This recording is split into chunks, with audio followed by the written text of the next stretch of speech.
The teacher of writing is always the student's first step into becoming a good writer. A teacher has to direct the student in a habit of mind, so that they're always thinking about a purpose to their writing, so that they're always imagining that there has to be some sort of logical connection between those things they're going to put in a paper. The teacher is, kind of the engine that is going to run this. The teacher sends the student off in trying to think through these logical, cohesive thoughts. So the teacher really is the engine that drives the student towards becoming a purposeful and competent writer.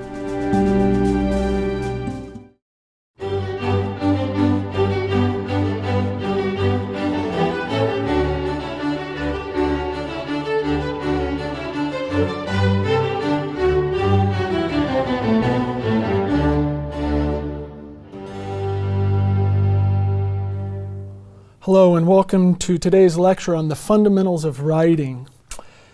In some ways, teaching writing may in fact be both the most important skill to teach 4th through 12th graders, and simultaneously I think it's probably the most difficult skill to teach.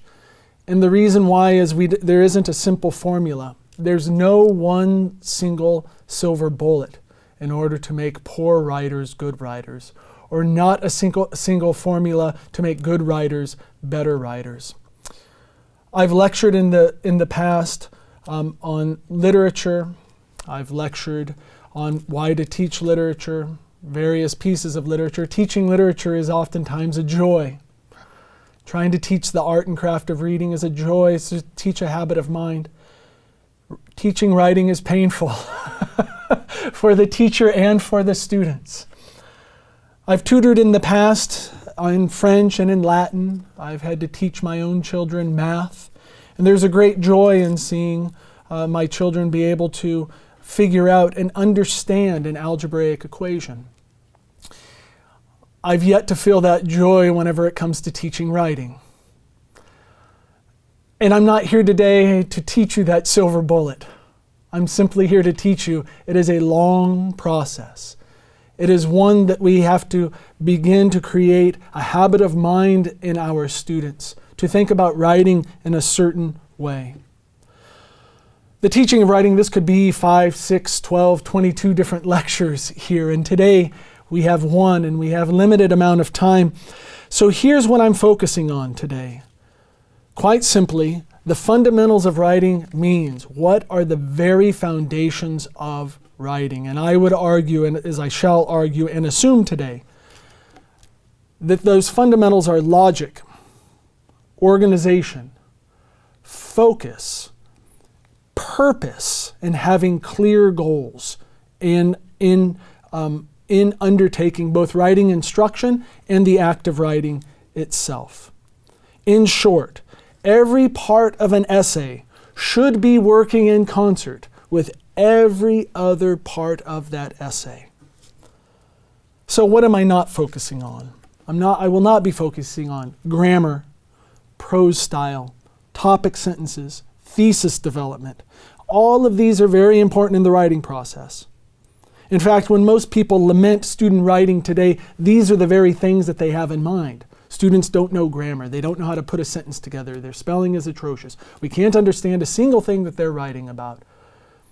However, the problem in student writing is much, much deeper and is far more fundamental. I work at an elite college. I'm fortunate to work at an elite college. I have students who come into my classroom as freshmen, 18-year-olds, 19-year-olds, and their vocabulary is excellent, far better than what mine was at their age. Their grammar, their prose, really it's pretty darn good. And yet, when they put together an essay, they have nothing to say. They have nothing to say beautifully, I like to say. And I've often thought, why is this? How can I have these students who are 98th percentile SAT, 99th percentile ACT? You look at their papers and they are organized. And yet there's not much there. And I think it's because we have focused so much on teaching the form of writing essays. I've looked at various writing curricula at public schools, at private schools, and for homeschooling. And all of them are very good in manifold ways. But they all have one thing in common. They have as their silver bullet how to teach students writing. They teach them about forms. They teach them tricks of transitions. They teach them transitional phrases. They teach them how to have an introduction with 3 parts there at that final sentence, and this is the way in which one ought to do it. It is all about the form, but rarely do they talk about content. Rarely do they talk about some underlying cohesive principle that really ought to go into that essay and inform the form that essay takes. That's what that's what I want to do here today. And don't misunderstand me. These forms should not be thrown overboard. Transitional phrases can be very important. Transitional words can be very important. But they are still empty if there isn't a deeper logic and a deeper cohesiveness to that essay. So here's my proposal and my goal for myself as an educator, but also for those of you who are thinking about teaching writing, who are teachers of writing, and even for those of you who may be students who are watching this today. This is my purpose, my goal, and what I'm laying out for you today, is to help writers from grades 4th through 12th become more deliberative and more conscientious writers, to think about what you're actually putting on the page and to think about it deeply throughout every step of the writing process. And let me say further that what I'm offering today is not intended for simply an English class or for a composition class. These are fundamentals of writing, which is just another way of saying fundamentals of thinking, fundamentals of communication that ought to be applied across the curriculum. I'm thinking here today of writing as writing across the curriculum, not for an English class, not for a literature class, not for a composition class only. Of course it can be applied there, but for history, for art, for biology. In fact, an example I'm going to give to you today would be from a biology class. That when we want to think about writing instruction, we cannot rely simply on English teachers and composition teachers. We should be thinking about art teachers and history teachers and science teachers. And so we will progress today with that thought in mind, that this is not English specific. One of the first principles I like to think about, and as I do as an instructor, is that we must not hide things in the process from our students. If we are going to make them deliberative writers, they must know why they're doing certain things in their writing. We must make them, and then we must make them aware of why they're doing these things and how to do these very things. I once had a teacher, I was giving a workshop on teaching writing. And we were talking about various strategies we use in the writing process. And this teacher, she raised her hand and she says, well, sometimes I like to trick my students and do, whatever it was. And I laughed, though I was slightly scandalized. No, you don't want to trick your students into doing something with regards to writing. You want to make them conscious about that which they are doing in writing. You don't want them to fall into writing. You want them to engage the writing process. You can't trick them. You can't do underhanded things to make them produce writing. The whole point of students producing writing is that they are consciously undertaking the process. So that's the other word I keep using here today, the writing process. Every good writer has a writing process. And as instructors of writing, we must teach that process and we must engage every step of that process. Much of my lecture today is assuming that there is this writing process in your classroom. The writing process begins with pre-writing. In fact, I would make an argument that pre-writing may be the most crucial stage of the writing process. What is it that we do? How do we think? How do we generate our ideas, our organizing principles? How do we see the connective tissue between the elements of our essays even before we begin writing it? So I want to talk about everything from the pre-writing all the way up to the revision. And when I say revision, I don't just mean students revising their drafts, reading a sentence and rewriting it. What I mean by revision is the students have gone through the process. They have produced for you a piece of writing. And now as instructors of writing, we have put thoughtful comments on the content of their writing, on the logical cohesiveness of their writing. We hand it back to the students and we ask them to rewrite their essay. This seems to be a lost art form in the teaching of writing. So often, and I know it happens from early on all the way through college, this is the writing process. A student sits down, produces some form of writing, and maybe the teacher has seen it in stages. Usually the teacher has seen it in stages. The student hands it in. The teacher puts comments and a grade, and we put the comments in, and I'm assuming these are pedagogical comments. They aren't comments meant to justify the grade, but to help the student become a stronger writer. We put those comments there. We tell them the weaknesses, the strengths, and then we put a grade. And then we hope that the student can apply all those things we put on that paper to the next essay that they write. That the student will grab that paper out of the drawer, look at those comments and hope that they have learned from this, when in fact we all know that's not the case. What do students do? They read it, most likely they flip to the end of the essay, look at the grade, peruse the comments, and put the paper in a drawer somewhere. This is why we must make them engage our comments.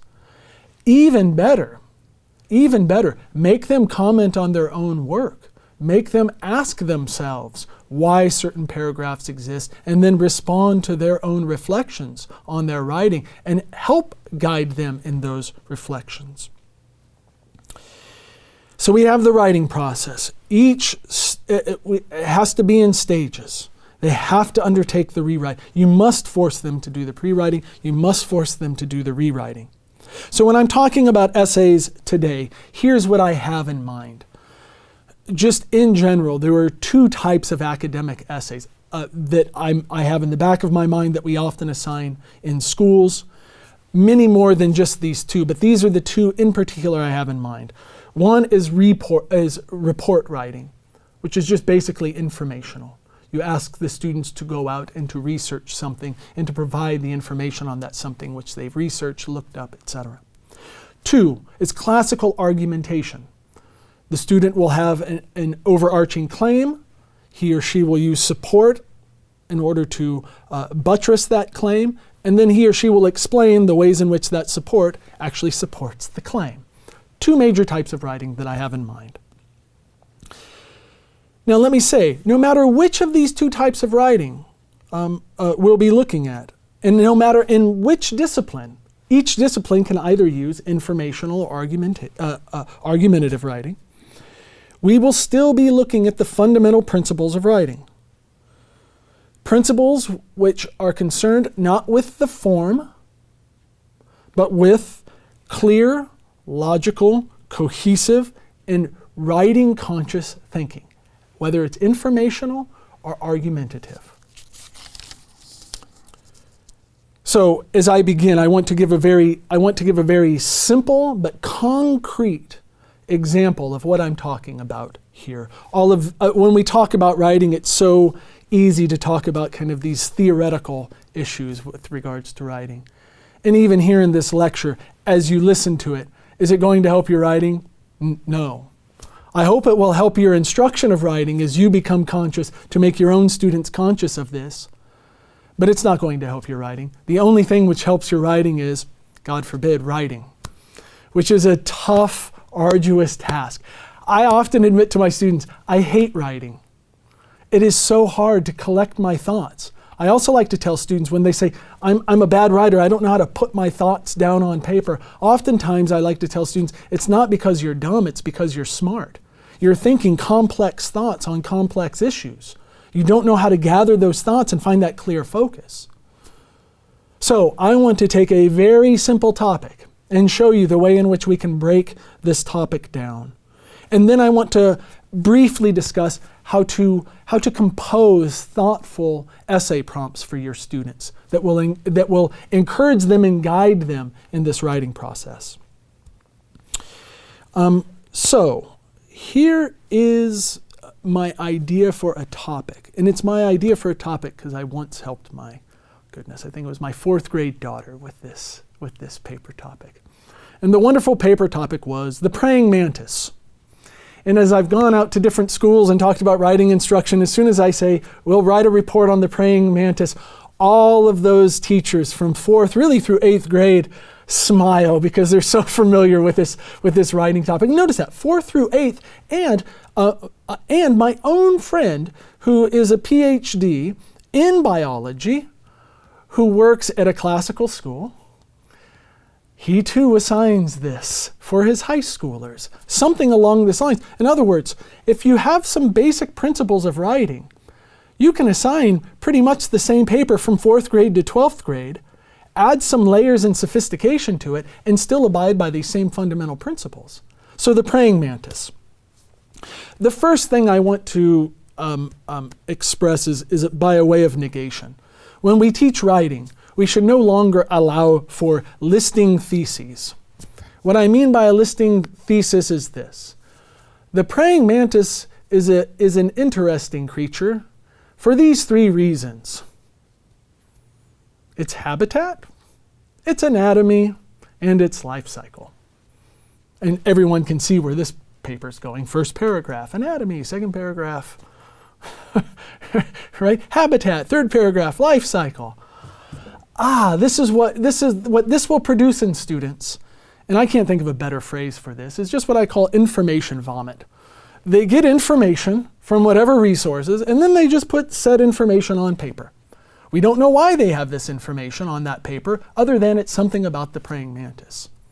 This has become a dominant form of writing because what are we really concerned with this kind of hyperbolic example of a paper? We are concerned that they have 3 things in their thesis, and that they'll have paragraphs that contain each one of those 3 things. And then whatever goes into it, we don't care because we're just trying to teach 3 things, paragraphs that respond to an introduction.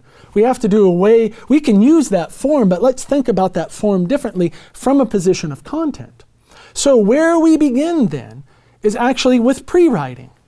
So let's say you're a teacher, and it doesn't matter the grade, but let's say it's a grade where you think it's appropriate to ask the students to include something of habitat, anatomy, and life cycle. So that's part of the essay prompt. Go and give me a report on those 3 things regarding the praying mantis. You can do a couple of things. You need not give them the order in which those things have to appear in the paper. Maybe you want the students to have to figure out that organizational structure. That's a great exercise in logical thinking. Which should come first, which should come second, which could come third. Maybe if they're the lower grades, you tell them, I want habitat first, I want anatomy second, I want life cycle third. Great, it doesn't matter. This is what I like to call layering. You take out or you put in whatever grade level that you would have there with the students. Perhaps if this is an upper level, you don't tell them that you want habitat, life cycle, and anatomy. You let them figure that out on their own of what's most important. Okay. But now what we want to do as they are wrestling with each one of these things is you want them to start listing the different components. They can't tell you, let's just pretend it's a 3-page essay on the praying mantis. They can't tell you everything about its habitat. They can't tell you everything about its life cycle or its anatomy. So you make them start listing things and finding 2 or 3 of those really important things from each one. This is the first step. This is what I mean by pre-writing. They've done some research. They've taken some notes maybe. Now they need to jot down what is it that they found. They can't sit down and start composing this. That information is now a jumble, even in each one of those categories. So now they have a list of things of the habitat and they think, oh, I want to just focus on these 3 or 4 things. These things of the anatomy, oh, these 3 or 4 things are cool. Which, by the way, I think for little kids, that's kind of what they do. What did you choose? Well, it's cool. Yes, it's interesting. Great. But then what will happen? Inevitably, because it always happens. Then they'll get to life cycle. And then they discover in the praying mantis's life cycle that when a male and female mate, the female eats the male. And the kid is just gobsmacked. You gotta be kidding me. The female eats the male At the mating ritual, yes. Well, now the student has discovered, well, my goodness, this isn't getting left out. This is kind of the crux, the very core of this report on the praying mantis. Once you see a student absolutely excited about this, they now have the hook for their essay. Now they know what is really interesting about the praying mantis. This fact. And so now that they've discovered this, guess what they need to do and go back to now? They're not going to just talk about anything and everything on the anatomy. Now that they know that kind of really interesting hook, the thing which is really key for the praying mantis, now they go back and now they know with regards to the anatomy, they must talk about the mandible. Because what's the way in which the female can gnaw off the male's head? Everything now centers around this key idea that they've found. Perhaps in the habitat, they have certain things where there may be a difference in the size of the praying mantises, where the female's larger than the male, etc., etc. My whole point here is that in the discovery process, in the pre-writing process, they are going to find that hook. They're going to find that crux, that thing which excites them about this essay. And now everything is built around it, so that we no longer have a list. We no longer just have, the purpose of this essay is just to write stuff about the praying mantis, to give you information about the praying mantis. Now they have an organizing principle. Now they have a connective tissue for that essay. They have a goal. Now every paragraph is working in concert with every other paragraph, building towards something. There's a vision for this now. And it's not just here with the praying mantis. You could take something along the lines of, I don't know. You give a student a report to do on a historical figure, and that student decides to do something on Martin Luther King Jr. Right? This is a very common essay, right? Even at the college level. Kind of a biographical report. And let's say, for example, we have 4 or 5 pages. So now we're getting a little bit higher in the grades. And as a teacher, you just want to say, hey, go do a biographical paper. Let's say you're not layering at all. You're not kind of drawing these parameters. Oh my goodness. So you just told a student to go do a report on Martin Luther King Jr. And you probably told them, and now you have to have focus. Great, but how do you do that? So the student goes through and researches. Maybe is even writing drafts of the essay. They've written about his upbringing, his father, his mother, his early childhood, his education. Then they talk about his work in the civil rights movement. More information, his assassination, the way in which we celebrate his birthday now. It's in his entire life in 5 pages. Each paragraph only related to the other one because they're all somehow about Martin Luther King Jr.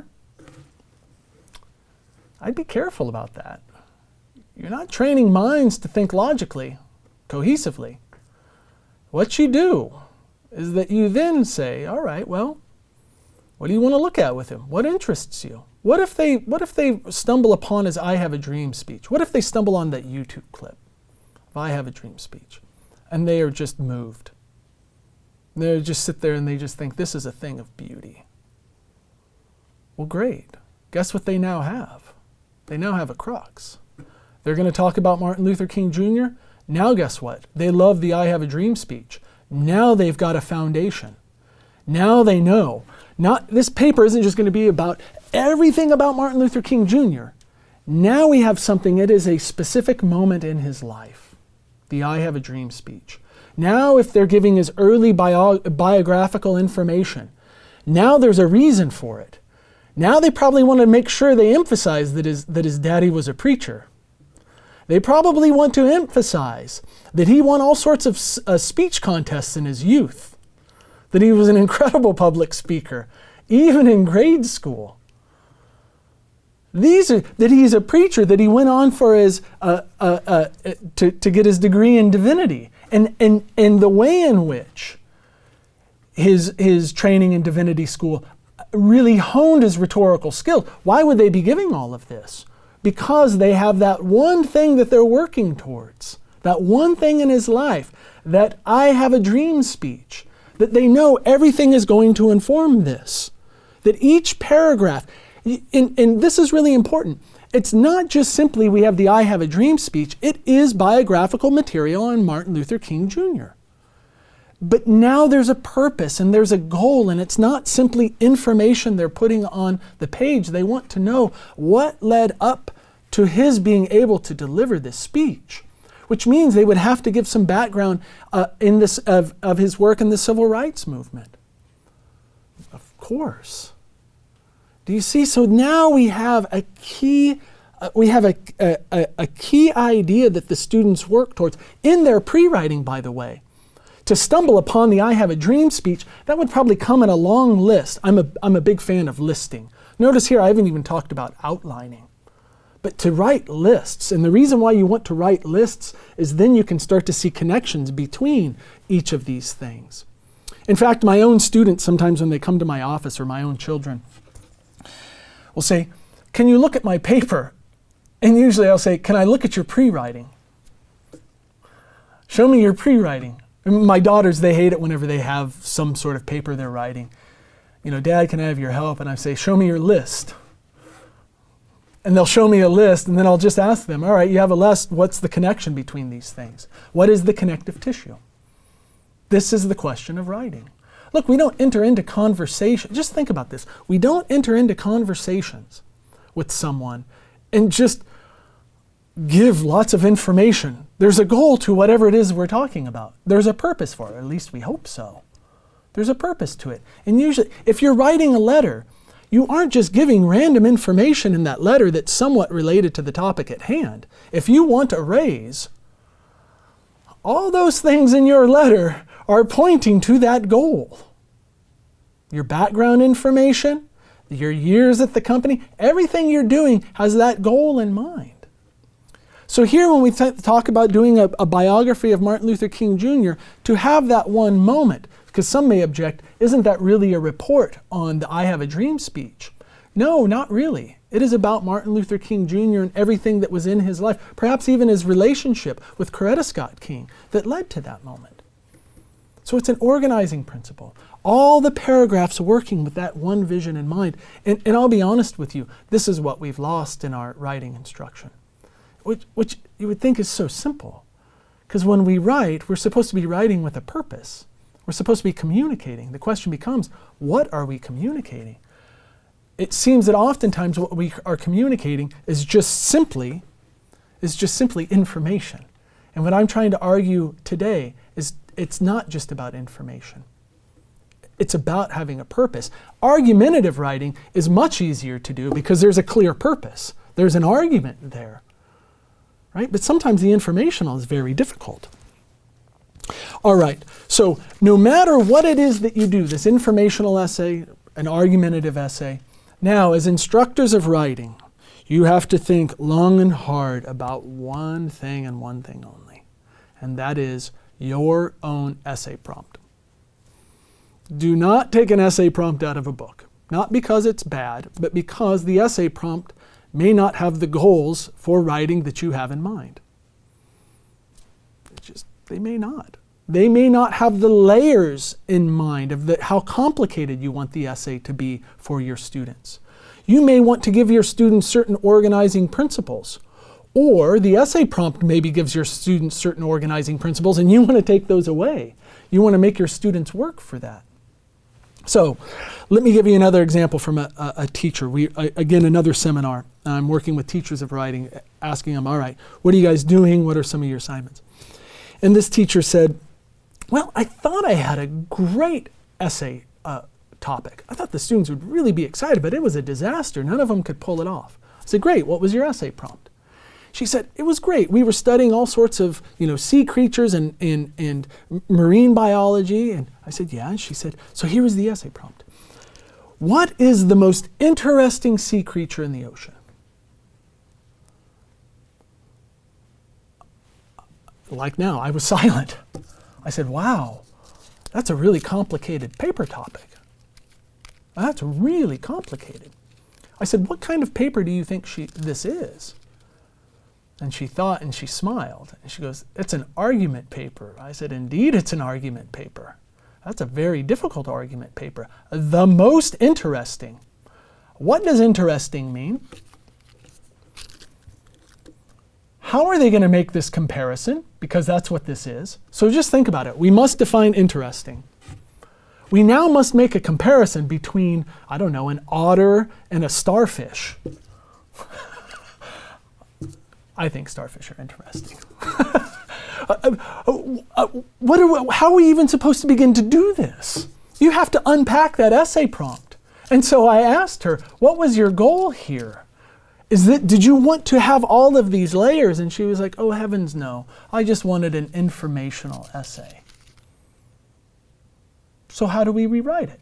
It's really simple. Please give me a report on an interesting sea creature. Not the most. Notice what that little rhetorical marker is. The most is supposed to get them excited about it, because you're going to argue about it. So arguing always gives you that goal. So you have to be very careful about your essay prompt. Another essay prompt. A teacher of secondary English, in fact. The essay prompt went something like this. Who is more insane, Don Quixote or Sancho Panza? And so we had to unpack this. And I said, well, okay, this is an argument, and yes, we can do literary analysis, but just for a moment, did you give him a definition of insane? No? Okay, so that was part of their assignment, that they were going to have to spend a couple of paragraphs on defining sanity or insanity in Don Quixote? Maybe. Well, it's there in your prompt. We need a definition of insane here. So you have a decision to make as a teacher. Either they need to provide that and you should be explicit, they have to provide it. Or the other option is you provide it for them. Or if it's for younger students, you actually give them the thesis. According to this definition of insanity, you give them the definition. Don Quixote is more insane than Sancho Panza. Or you could flip it, it doesn't matter. In other words, you provide those layers for them. By the way, is that first essay prompt okay? It is. But you have to understand the layers that are going to go into that and the way in which you think your students can actually tackle that problem. So it's also about layering. Write your own essay prompts and ask yourself, question 1, what type of essay is my goal? Is it informational? Is it argumentative? 2, do I want to give the students some organizing principles, or do I want to make them wrestle with that? 3, am I going to give them passages from books or where they should be looking in order to get this information? These are all layers they're going to have to go through in the writing process. Whatever you give to them or don't give to them, you should make them very conscious about what you're giving to them and why you're giving it to them. And this is the most important thing about essay prompts, and this is the most important thing about writing instruction itself. It's not just the essays that we're assigning, the types of essays, right? These could sound like they're boring, but my goodness, all of a sudden, you give students a purpose and a goal for writing them, and they can become, their minds will be set ablaze here. We have to remain conscious. This is the key thing. We have to remain conscious of what we want from our students. I'm often scandalized whenever I have a teacher of writing say, if I ask, well, what were you wanting your students to tell you about, the Norman invasion? Oh, I just want to see what they learned. I just want to see what they learned. Well, you can engage them in conversation. You could ask them for some bullet points to see what they learned. That's not what writing is for. Writing is there to communicate our thoughts on a given topic in a clear, organized manner, not just to see what they learned. We have to remain conscious of this. You have to remain conscious of what are my goals for my students in this paper. What do I want them to get away from it? That, by the way, will help your layering. If you want to help them with organization, then maybe you hold back on that and see what they can do. You have to be very clear in your mind what you want from your students in the way in which you put that essay prompt together. You want to know what your goals are for that specific writing project. I often like to say writing is like a chess match. As a writer, you know what your purpose is, you know what your goal is. And every single paragraph is working in concert with other paragraphs to achieve that goal. Our moves have to be thought and rethought throughout this match. And then, this is the beautiful thing about writing, is that the final product you give to somebody, they don't get to see all the sausage you made in order to get there. They don't get to see all the drafts on the cutting room floor. They just get to see this great product that is, wow, this is focused. They don't realize how unfocused it was previously. They don't realize you had to cut 12 pages in order to get to 4 pages. They don't get to see that. But that's what I mean. We have to think about it, rethink it. After you're done with that final draft, what a wonderful exercise. Now make an outline of your paper. Usually we think, do an outline beforehand. But we all know thinking and writing go hand in hand. We think when we write. Oftentimes we like to think we think and then we just put down our thoughts on page. But putting them on page, we have to confront our own thought process. It can be messy and we have to revise it. Writers have to be flexible. And teachers of writing have to let their students understand you have to be flexible. You have to revisit your own ideas. And so we have to remember, writing is hard work. For me, it is a labor of hatred. And also a labor of love. But it's hard. It's excruciatingly hard. I find that you have to have both a touch of the engineer and a touch of the poet to be a strong writer. These formal tricks, as helpful as they are, can only take us so far. Transitional phrases can only take us so far. Right? Good topic sentences can only take us so far. Right? You'd be amazed. Clear, cohesive, logical thinking really helps transitions. In fact, I think one of the best pieces of advice for a transitional sentence is the best transitions are the ones that don't exist. And all I mean by that is the ideas are flowing so seamlessly from one to another because you've thought them through, that you don't need those signposts telling your reader, hey, I'm transitioning to a new topic. The organization is just there. The ideas are working in concert with one another. And all of this, by the way, is not something that can be learned by filling in boxes of essays, right? I mean, literally, I've seen programs where they have boxes and then a little box where you're supposed to put the topic sentence, and it's supposed to train students to see a topic sentence in the relationship to the box. None of what I'm talking about can be done through boxes. Could you use boxes with this system? Actually, you could. You really could. But this isn't going to be taught through these boxes. All of what I'm talking about here is a habit of mind. It's just getting students to know that when they sit down and start making their list, they have a purpose and they have a goal. At least they need to know they have to discover what that is and to go back and be able to communicate that. That is a habit of mind, to be able to think cohesively and logically. Right? We often think that's an object of knowledge. It may not be an object of knowledge. It may be a habit of mind that we bring to the table. And this takes years to learn. Some of us longer than others, but it takes years to learn how to do this. But if we begin when they're young, in their elementary years, if we begin in the 4th grade and we start teaching them pre-writing, we teach them there has to be a purpose.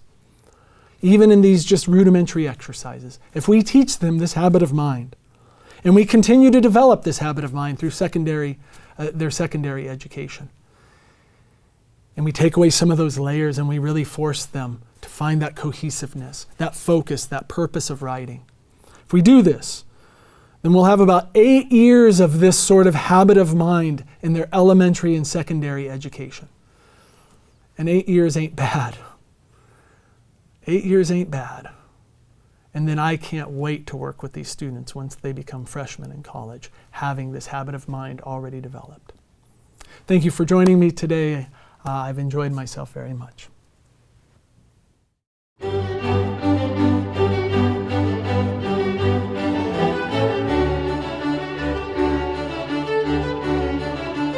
you.